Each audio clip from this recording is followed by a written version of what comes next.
ஐயனார் துணையில அடுத்து என்ன நடக்க போகுதுன்னு வாங்க பார்க்கலாம்.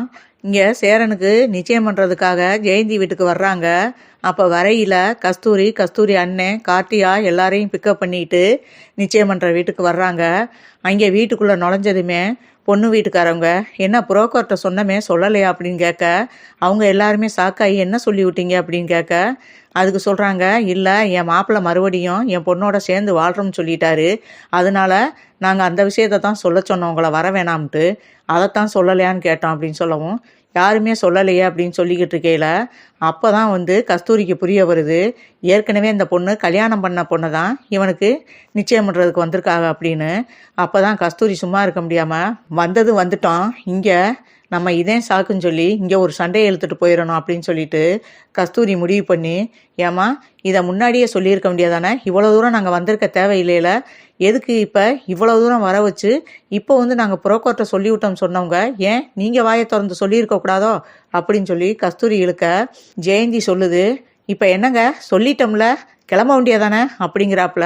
உடனே சோழனுக்கு கோபம் வருது. ஆமாங்க, நாங்கள் எவ்வளோ எங்கள் அண்ணன்ட்ட சொன்னோம், உங்கள் குடும்பத்தை பற்றி நாங்களும் விசாரித்த வரையிலும் உங்கள் குடும்பத்தை பற்றி யாருமே நல்ல விதமாக சொல்லலை. அப்பயே எங்களுக்கு ஒரு டவுட்டு வந்துச்சு. ஆனால் அண்ணன் எதையும் காது கொடுத்து கேட்குற மனநிலையில் இல்லை. அதனால தான் நாங்கள் இவ்வளோ தூரம் வர வேண்டியதாக போச்சு அப்படின்னு சொல்லி சோழனும் கேட்குறாரு.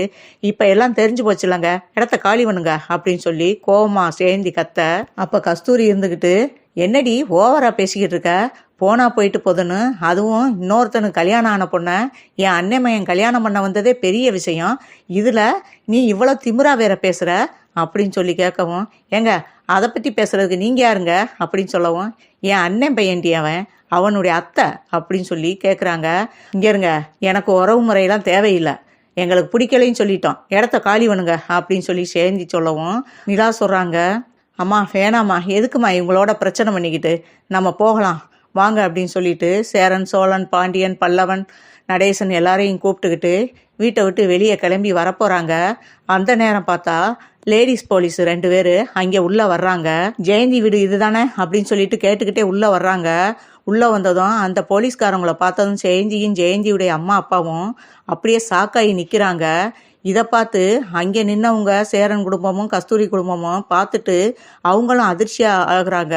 என்னது, இந்த பொண்ணை தேடி போலீஸ்காரங்க வந்திருக்காங்க, என்ன விஷயம் தெரியலையே அப்படின்னு சொல்லிட்டு அப்போ லேடிஸ் போலீஸ் 2 பேரும் உள்ளே வந்தவங்க கேட்குறாங்க, ஆமாம் சேரன் குடும்பத்தை பார்த்துட்டு கேட்குறாங்க, நீங்கள்லாம் யார், இவங்களுக்கு சொந்தமா அப்படின்னு சொல்லவும், அப்போ நிலா சொல்கிறாங்க, இல்லை மேடம், இவங்க யாருன்னே எங்களுக்கு தெரியாது, 2-3 நாளைக்கு முன்னாடி தான் எங்கள் அண்ணனை மாப்பிள்ளை பார்க்க வந்தாங்க, வந்ததுமே 2 நாளில் நிச்சயம் வச்சுக்கலாம்னு சொன்னாங்க, அதை வச்சு நாங்கள் இந்த பொண்ணை நிச்சயம் பண்ணுறதுக்கு தான் வந்தோம், இவங்கள ஏற்கனவே கல்யாணம் பண்ண மாப்பிள்ளை மறுபடியும் சேர்ந்து வாழலாம்னு சொன்னதாகவும், இப்போ எங்களுக்கு இந்த நிச்சயம் வேணாம்னு சொல்லி இப்போ தான் எங்கிட்ட சொல்லி எங்களை சொல்லிக்கிட்டு இருந்தாங்க, எங்களுக்கு அதை கேட்டு சாக்காய் தான் நின்றுக்கிட்டு இருந்தோம், அதுக்குள்ளே நீங்கள் வந்துட்டீங்க மேடம் அப்படின்னு சொல்லிட்டு நிலா சொல்லவும், என்னது இவளோட சேர்ந்து வாழ போகிறானா, அது எந்த மாப்பிளமா, இது எத்தனாவது மாப்பிள்ளை உனக்கு அப்படின்னு சொல்லி கேட்கவும், அங்கே இருக்கிறவங்களாம் ஷாக்காகிறாங்க.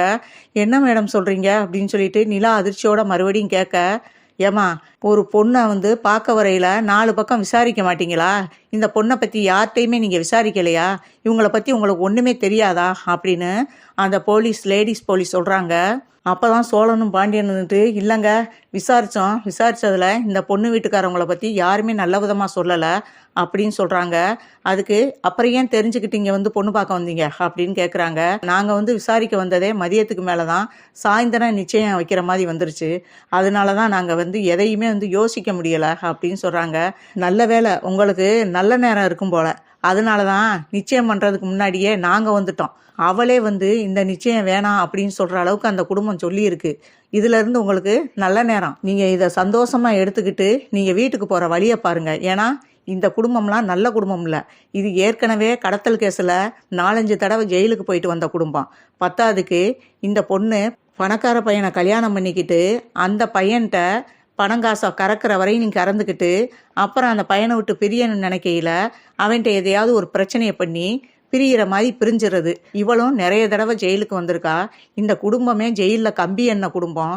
இந்த குடும்பத்தை நீங்கள் சரியாக விசாரிக்காமல் இப்படி வந்து சிக்க பார்த்துருக்கீங்களே அப்படின்னு சொல்லிட்டு இப்பயுமே இவங்க உங்களை வேணாம்னு சொல்கிறதுக்கும் காரணம் இருக்கும். ஒன்று நீங்கள் இல்லாதவங்களா இருக்கணும். உங்களை கல்யாணம் பண்ணிக்கிட்டா காசு பணம் அந்த அளவுக்கு பறிக்க முடியாதுன்னு தெரிஞ்சுக்கிட்டு தான் இவங்க இப்போ வந்து மறுபடியும் அந்த மாப்பிள்ளை வந்து என்னோட வாழ வந்துட்டாருன்னு ஒரு சீனை போட்டுக்கிட்டு இருக்காங்க அப்படின்னு சொல்லவும் இதை கேட்க கேட்க எல்லாருமே அதிர்ச்சி ஆகுறாங்க.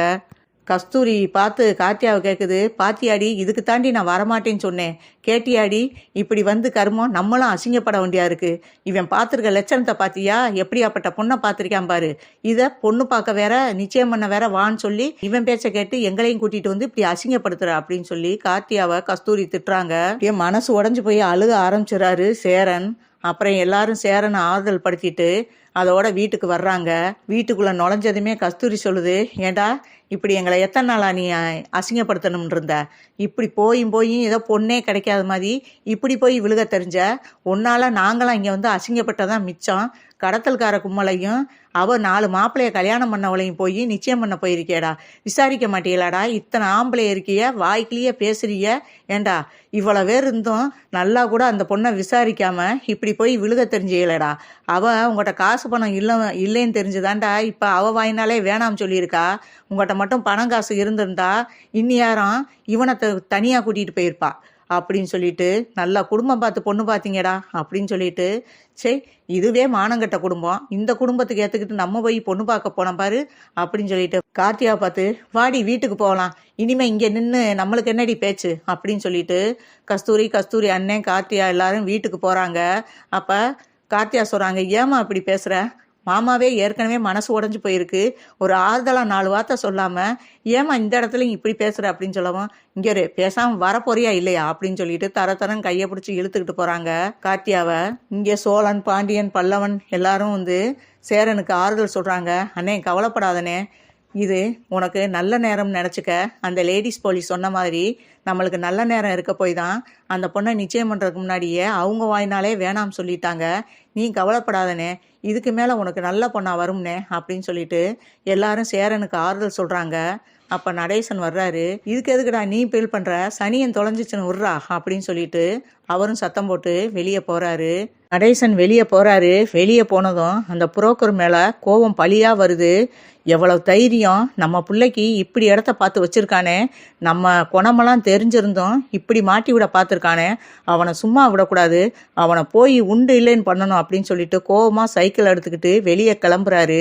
வீட்டுக்கு வந்துமே நிலானால அந்த அதிர்ச்சியிலேருந்து மீளவே முடியலை. சேரண்ணாவுக்கு போய் இப்படி ஒரு பொண்ணு அமையணுமா, அதுவும் சேரண்ணா குணத்துக்கு. சேரண்ணா எல்லாருமே நல்லா இருக்கணும்னு நினைக்கக்கூடியவர், ஒரு எறும்புக்கு கூட துரோகம் பண்ணணும்னு நினைக்க மாட்டார். அப்படியாப்பட்ட மனுஷனுக்கு இப்படி போய் ஒரு பொண்ணை பார்த்து இந்த புரோக்கர் முடிச்சு வைக்க தெரிஞ்சாரே அப்படின்னு சொல்லிட்டு ரொம்பவே நினச்சி ஃபீல் பண்ணுறாங்க நிலா.